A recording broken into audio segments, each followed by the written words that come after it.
श्रीमद्भागवत महापुराणम. ओम नमो भगवते वासुदेवाय. स्कंद 7वा अध्याय पहिला. नारद युधिष्ठिर संवाद आणि जय विजयाची कथा. परीक्षिताने विचारले, ब्राह्मण भगवान स्वतः सर्वांच्या विषयी समदृष्टी आहेत, सर्व प्राण्यांचे प्रिय आणि सुहृदय आहेत. असे असताना भेदभाव करणाऱ्या सामान्य माणसाप्रमाणे त्यांनी इंद्रासाठी दैत्याचा वध कसा केला? ते साक्षात मोक्षस्वरूप आहेत, म्हणून त्यांना देवाकडून काहीही मिळवायचे नाही. तसेच ते निर्गुण असल्यामुळे दैत्याशी त्यांचे वैर किंवा त्यांच्यापासून त्यांना उद्वेगसुद्धा नाही. हे महात्मान, भगवंताच्या समत्वादी गुणांच्या संबंधाने आमच्या मनात मोठा संदेह निर्माण झाला आहे. आपण तो नाहीसा करावा. श्री शुकाचार्य म्हणाले, महाराज, श्रीहरीच्या अद्भुत चरित्रासंबंधी तू सुंदर प्रश्न विचारलास. कारण भगवद्भक्ताच्या महिम्याने भगवंताविषयी भक्ती वाढते. या परमपुण्यमय प्रसंगाचे नारदादी ऋषी मोठ्या प्रमाणाने गायन करतात. आता मी श्रीकृष्ण द्वैपायन मुनींना नमस्कार करून भगवंताच्या कथेचे वर्णन करतो. वास्तविक पाहता भगवंत निर्गुण, अजन्मा, अव्यक्त आणि प्रकृतीच्याही पलीकडील असे आहेत. असे असून सुद्धा आपल्या मायेच्या गुणांचा स्वीकार करून ते मरणारा व मारणारा अशी दोन्ही रूपे धारण करतात. सत्व, रजतम आणि हे प्रकृतीचे गुण आहेत, परमात्म्याचे नव्हते. परीक्षिता, या तिन्ही गुणांचे कमी जास्त होणे एकाच वेळी नसते. वेळेनुसार भगवंत गुणांचा स्वीकार करतात. सत्वगुण वाढतो त्यावेळी देव आणि ऋषीचा, रजोगुणाच्या वाढीच्या वेळी दैत्याचा आणि तमोगुणाची वाढ होते तेव्हा ते यक्ष आणि राक्षसांचा लौकिक वाढवितात.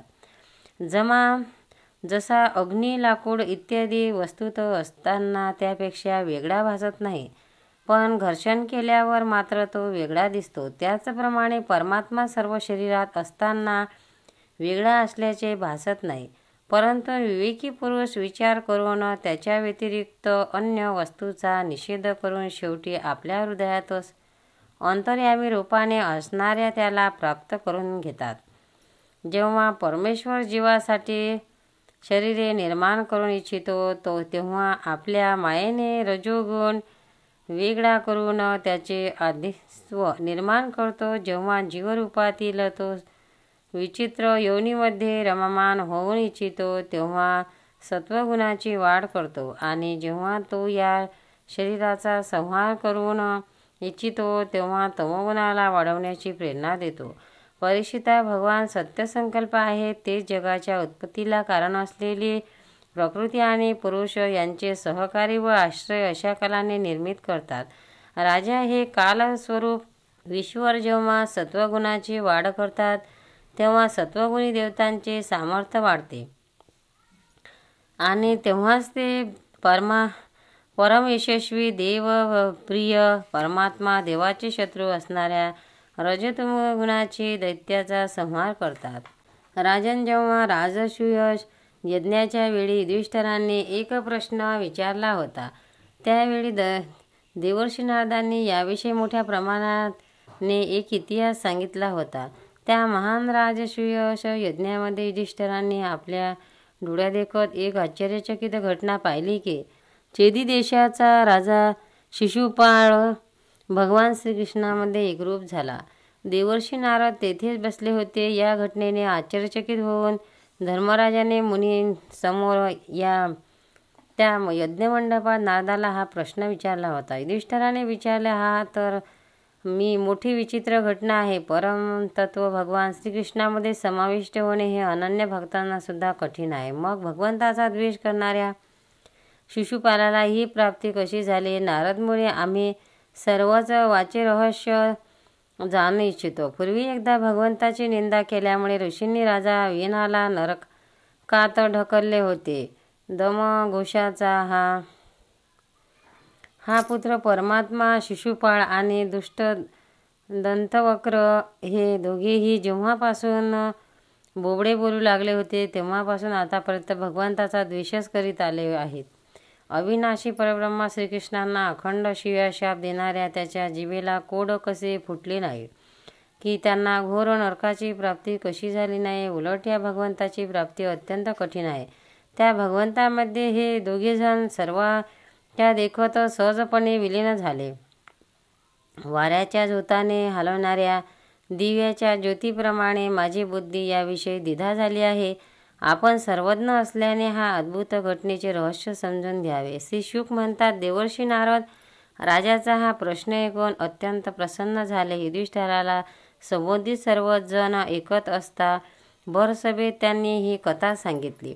नारद म्हणाले, युधिष्ठिरा, निंदा, स्तुती, सत्कार आणि तिरस्कार हे शरीराचेच असतात. प्रकृती आणि पुरुषाविषयी विवेक न केल्यामुळे या शरीराची कल्पना केली जाते. हे राजा, जेव्हा या शरीरालाच आपला आत्मा मानले जाते तेव्हा मी माझी असा भाव तयार होतो.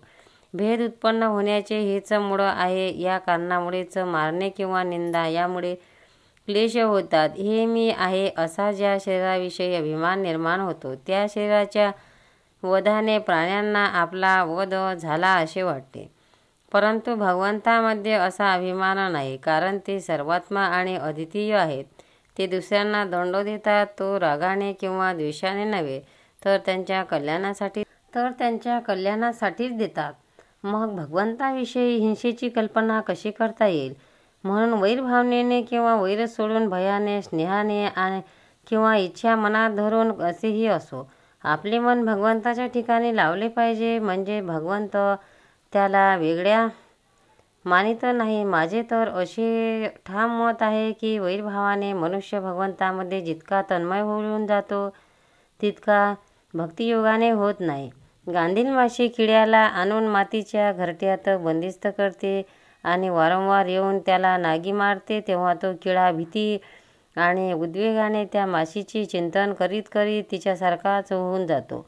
मायेने मनुष्य झालेले भगवान श्रीकृष्णाशी वैर करणारे सुद्धा सतत त्यांचे चिंतन करता करता पापरहित होऊन त्यांनाच प्राप्त झाले. जसे भक्तीने भक्त तशीच अनेक माणसे कामनेने, द्वेषाने, भीतीने किंवा स्नेहाने आपले मन भगवंतामध्ये लावून आपली सर्व पापे धुवून टाकून भगवंतांना प्राप्त झाली. महाराज गोपींनी प्रेमाने, कंसाने, भयाने, शिशुपाल, दंतवक्र इत्यादी राजांनी द्वेषाने, यदुवंशीयांनी नात्याच्या संबंधाने, तुम्ही स्नेहाने आणि आम्ही भक्तीने आपले मन भगवंतामध्ये लावले आहे.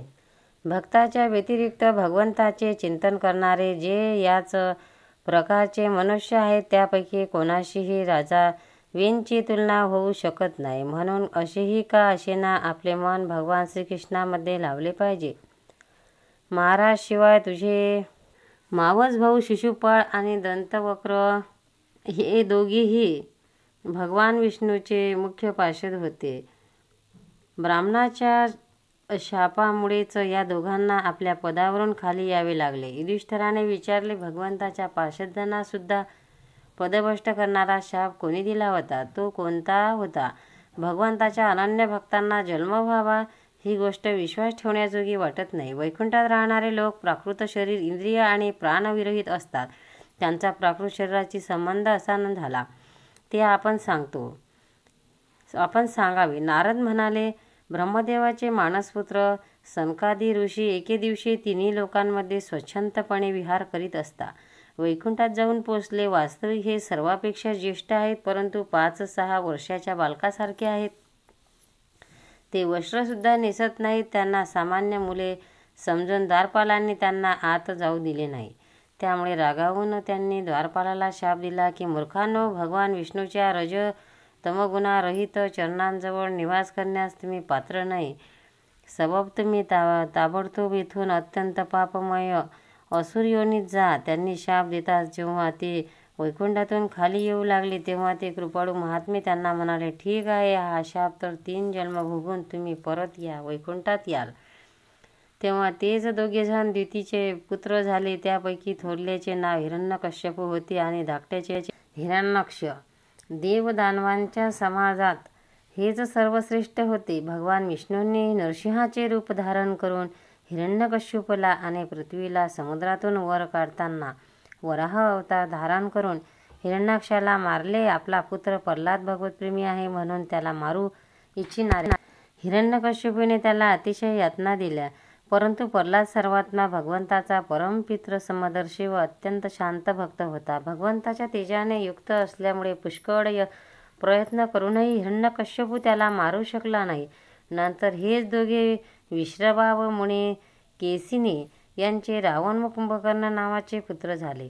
ते त्रैलोक्यात पीडा देणारे होते. त्यावेळी सुद्धा भगवंतांनी त्यांना शापातून सोडवण्यासाठी रामरूपाने त्यांचा वध केला. युधिष्ठिरा, मार्कंडेय मुनीच्या तोंडातून तू भगवान श्रीरामाचे चरित्र ऐकशील. तीच दोघे या जन्मात तुझ्या मावशीचे क्षत्रिय पुत्र झाले. भगवान श्रीकृष्णाच्या चक्राच्या स्पर्शाने सर्व पापे नष्ट होऊन आता ते शापातून मुक्त झाले. तीव्र वैरभाव ठेवल्यामुळे ते सतत श्रीकृष्णाचेच चिंतन करीत असत.